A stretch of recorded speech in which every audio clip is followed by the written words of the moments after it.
আসসালামু আলাইকুম ওয়া রাহমাতুল্লাহি ওয়া বারাকাতুহু। কেমন আছেন আপনারা?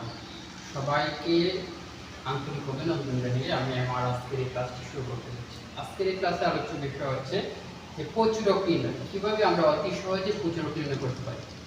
ষষ্ঠ থেকে দশম শ্রেণীর শিক্ষার্থীদের প্রচুরক নিয়ে সমস্যা করতে হয় যে প্রচুরক কিভাবে বার করা যায়। প্রচুরক বের করা অনেক বেশি কঠিন নাকি? চলুন দেখে নেওয়া যাক প্রচুরক অতি সহজে কিভাবে নির্ণয় করা যায়। একটি সংখ্যা আমি লিখলাম এখানে 1 2 5 5 12 7 16 8। এই সংখ্যাটির মধ্যে প্রচুরক ইজিভাবে যদি আমরা বলি, খুব সহজভাবে যদি আমরা বলি, যে সংখ্যাটি অত্যাধিক বেশি বার থাকে সেই সংখ্যাটি হলো প্রচুরক। যেমন এখানে 1 আছে একবার, 2 আছে 2 একবার, 5 আছে দুইবার, 12 আছে একবার, 7 আছে একবার, 16 আছে একবার, 8 আছে একবার। অতএব সবচেয়ে বেশি সংখ্যা যদি থেকে থাকে তাহলে 5 কয়বার আছে? 2 বার আছে। অতএব 5 কে প্রচুরক হিসেবে ধরা হয়। যে সংখ্যাটা সবচেয়ে বেশি থাকবে, এই সারির মধ্যে যে সংখ্যাটি সবচেয়ে বেশি থাকবে সেই সংখ্যাটি হলো প্রচুরক।